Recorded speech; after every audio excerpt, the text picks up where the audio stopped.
Hello viewers, logics and accounts में स्वागत है आपका। आज करेंगे कैश फ्लो स्टेटमेंट में कुछ और इम्पोर्टेंट पॉइंट्स जिनको जानना आपके लिए जरूरी है और छोटी छोटी कंफ्यूजन्स क्रिएट करते हैं। वो पॉइंट्स कौन से हैं? ये जरा इनमें 3-4 पॉइंट्स लिखे, जरा एक बार इनको देख लीजिए क्या पॉइंट्स हैं। पहला जो आपको रूल पता होना चाहिए, जो हम शुरू से बताते आ रहे हैं कि कैश फ्लो स्टेटमेंट में कोई भी चीज तभी लिखी जाती है जब कैश का इनफ्लो या आउटफ्लो हो। तभी तो आप जब ऑपरेटिंग एक्टिविटीज में करते हो add non cash non operating, यानी कि जो नॉन कैश चीजें उनको एडजस्टमेंट कर देते हो। यानी कहने का मतलब है कैश फ्लो स्टेटमेंट में कोई भी चीज एक्चुअली तभी लिखी जाती है जब कैश का फ्लो हो। ठीक है, अब इससे रिलेटेड बात को ऐसे जानिए, जैसे हम आज एक पॉइंट लेंगे बोनस शेयर्स। ना बोनस शेयर्स क्या होते हैं? बोनस शेयर्स होते हैं कि जब हम जो है शेयर होल्डर्स को कुछ कैश के फॉर्म में डिविडेंड देने की बजाय हम उनको फ्री में शेयर्स दे देते हैं। तो उस समय जब आप फ्री में शेयर्स देते हो तो इश्यू करके पैसे नहीं आते, तो उस केस में उसको कैश फ्लो में नहीं लिखना। ठीक है, इसको हम क्वेश्चन के थ्रू आपको समझाएंगे, पहले लॉजिक्स बातें समझ लो। तो बोनस शेयर बेसिकली होता है डिविडेंड इन काइंड।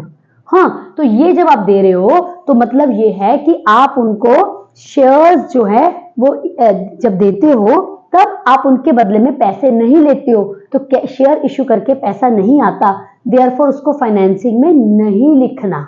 ठीक है, एक बात, आगे चलते हैं। अगला पॉइंट, इश्यू ऑफ डिबेंचर्स और shares for consideration other than cash.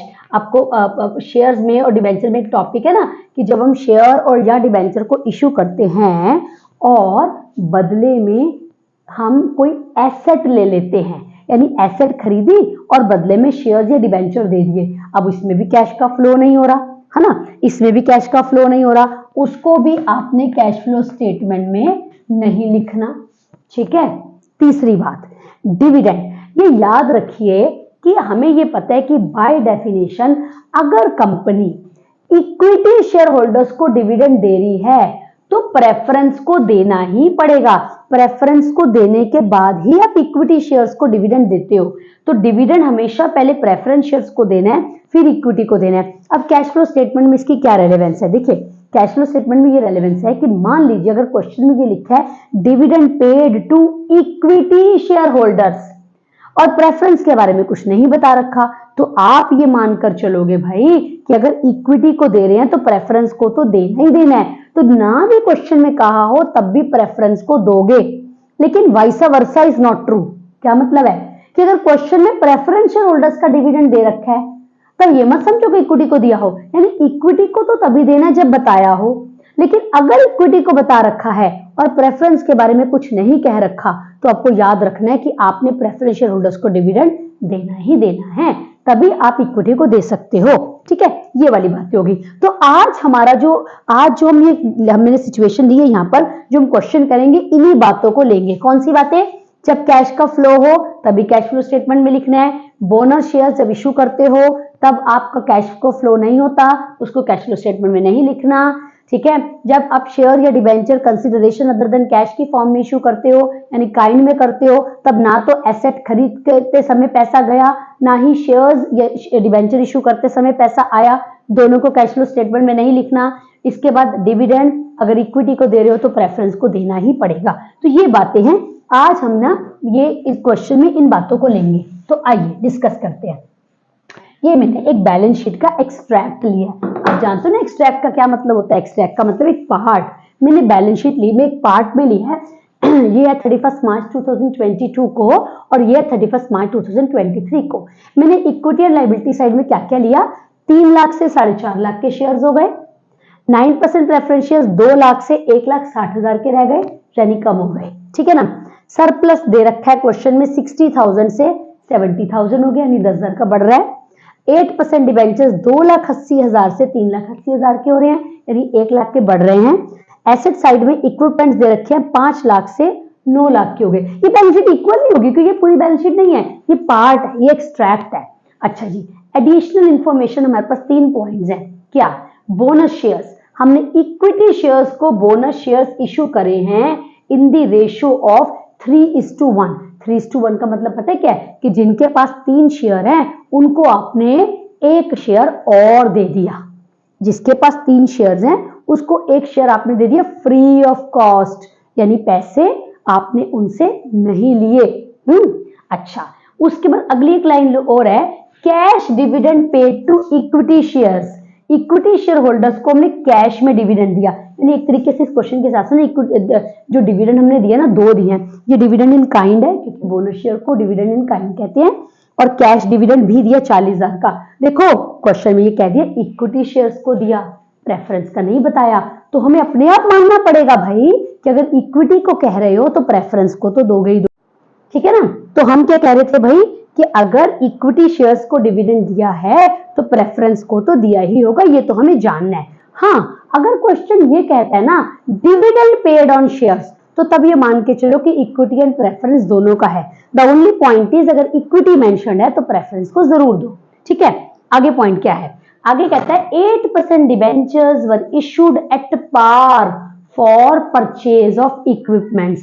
मतलब हमने डिबेंचर्स इशू करे हैं, उसके बदले में हमने इक्विपमेंट्स खरीदे हैं और पार पे डिबेंचर्स इशू करे हैं। देखो भी डिबेंचर कितने के बड़े हैं, डिबेंचर बड़े हैं 2,80,000 से 3,80,000 के। इसका मतलब 1 लाख के तो डिबेंचर हमारे जो हैं वो क्यों इशू हुए, क्योंकि हमने जो है इक्विपमेंट्स खरीदे हैं। लेकिन इक्विपमेंट्स कितने के बड़े हैं, इक्विपमेंट बड़े हैं 5 से 9, मतलब 4 लाख के बड़े हैं। 4 लाख में से 1 लाख के जो हैं वो तो डिबेंचर की वजह से बढ़े, उसको तो नहीं लिखना। इसका मतलब बाकी 3 लाख के हमने और खरीदे कैश में।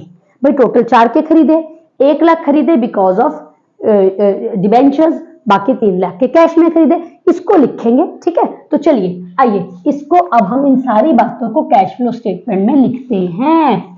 ये मैंने ले लिया ऑपरेटिंग, ये इन्वेस्टिंग, ये पूरा क्वेश्चन नहीं है, ये ना पार्ट में है, तो हम बस उन्हीं पार्ट को लिखेंगे जो जो कही गई है। चलो सबसे पहले बात करते 3 लाख से 4.5 लाख के जो शेयर्स हुए इक्विटी।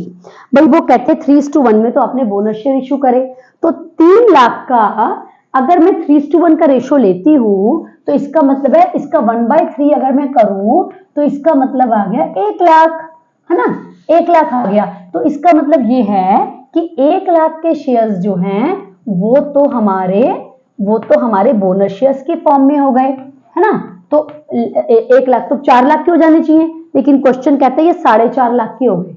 इसका मतलब 50,000 के और बढ़ गए, है ना, 50,000 के और बढ़े, जिसके बदले में कैश आया। तो इसको मैं फाइनेंसिंग एक्टिविटीज में इशू ऑफ शेयर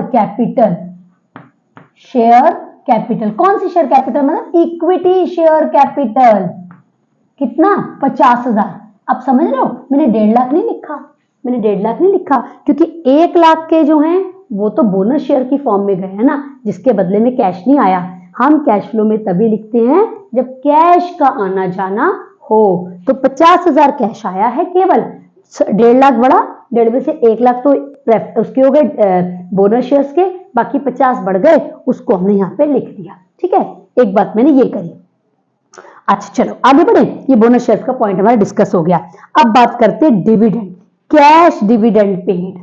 40,000 का हमने इक्विटी शेयर्स पे डिविडेंड पे करा है, कौन सा वाला, कैश डिविडेंड की फॉर्म में, है ना। अच्छा चलो मैं यहाँ पे लिख लूँ, वैसे ये सरप्लस उसमें आते हैं ना वर्किंग नोट में, ये बात हमने बताई हुई है, लेकिन फिलहाल क्योंकि तो एक पार्ट ऑफ क्वेश्चन है तो समझने के लिए कर रहे हैं।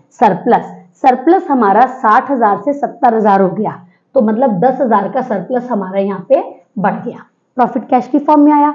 इसके अंदर हम क्या ऐड करते हैं, ट्रांसफर टू रिजर्व, डिविडेंड, है ना, टैक्स, जो जो चीजें हैं। इस क्वेश्चन में रिजर्व्स नहीं है, इस क्वेश्चन में टैक्स की बात नहीं कर रहे, सिर्फ डिविडेंड की बात कर रहे हैं। तो मैं यहाँ पे डिविडेंड ऐड करूं, ऐड डिविडेंड जो कैश की फॉर्म में दिया है, 40,000 दिया इक्विटी शेयर्स पे, पर वही बात है इक्विटी पे तो प्रेफरेंस पे तो देना पड़ेगा ना डिविडेंड, तो प्रेफरेंस का डिविडेंड अपने आप निकाल लो। जब ना बताया हो तो परसेंटेज मेंशन है ना 9%, तो भाई 9% निकाल लो। किसका, प्रीवियस ईयर का। 2 लाख का 9% निकालोगे कितना आएगा, 18,000, ठीक है ना।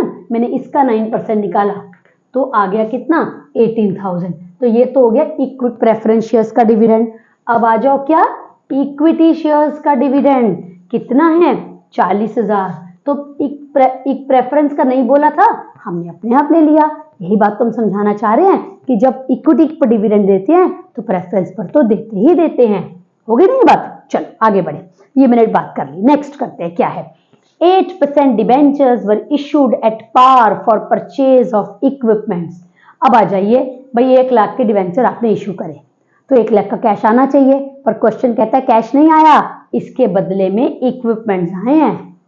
ठीक है, तो यानी ये जो 1 लाख के हमारे डिबेंचर बड़े हैं, ये कैश फ्लो स्टेटमेंट में नहीं लिखे जाएंगे क्योंकि इसके बदले में कोई कैश नहीं आया, बजाय उसके इक्विपमेंट्स आया। ऐसे ही इक्विपमेंट्स वाले पॉइंट पे आओ भाई। इक्विपमेंट्स हमारे 5 लाख से 9 लाख के हो गए, 4 लाख के बढ़ गए। इस 4 लाख में से 1 लाख के तो डिबेंचर आए हैं, डिबेंचर इशू करे हैं, पैसा नहीं आया। ना तो इसको लिखो ना इसको लिखो, बाकी कितने के बढ़ गए, 3 लाख के बढ़ गए। टोटल 4 के बढ़े ना, उसमें से 1 हो गया हमारा डिबेंचर, बाकी बढ़ गए 3 लाख के। इसको इन्वेस्टिंग में लिखो, क्या, परचेज ऑफ इक्विपमेंट्स। कितने के इक्विपमेंट्स बढ़े हमारे, 3 लाख रुपीस के। केवल वही वाले लिखे जिसमें कैश हमारा गया। ऐसे ही शेयर्स वो वाले लिखे जिसमें कैश आया। ऐसे ही वो डिबेंचर जिसके बदले में इक्विपमेंट्स गए, उनको नहीं, इक्विपमेंट्स खरीदे नहीं लिखा, ये भी नहीं लिखा, ये भी नहीं लिखा। इसमें भी केवल 50,000 लिखा क्योंकि 50,000 का ही कैश आया। मैंने ये वाला पॉइंट डिस्कस कर लिया, मैंने इक्विटी शेयर्स का पॉइंट डिस्कस कर लिया, बोनस शेयर्स का कर लिया। अब और क्या रहता है, ये हो गया। हाँ, अब बात करते हैं 8% डिबेंचर्स पर इंटरेस्ट की। 2,80,000 का 8% इंटरेस्ट, उसको तो लिखोगे। इंटरेस्ट ऑन डिबेंचर्स किसका, 8%, इसका प्रीवियस ईयर पे निकालो हैं।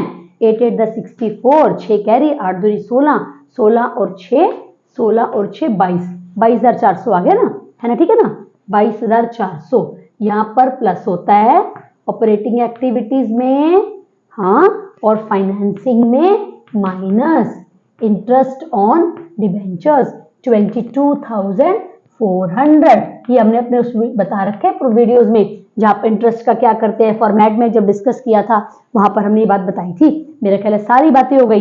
इस क्वेश्चन में मैंने आपको ये समझा, पूरा क्वेश्चन नहीं है ना, पार्ट में है, समझाने की ये कोशिश करी है कि बोनस शेयर का क्या करना है, समझाने की कोशिश करी है अगर इक्विटी और प्रेफरेंस के डिविडेंड का कॉन्सेप्ट हो तब क्या करना है, अगर हमने शेयर्स या डिबेंचर्स जो हैं वो इशू करे हैं in return of purchase of assets तो क्या करना है, ये मैंने समझाया है। अच्छे से इसको समझिए ताकि इस तरीके के जब आप क्वेश्चन करें तो आपको कंफ्यूजन ना आए। हमारे चैनल को लाइक करना और सब्सक्राइब करना नहीं भूलना।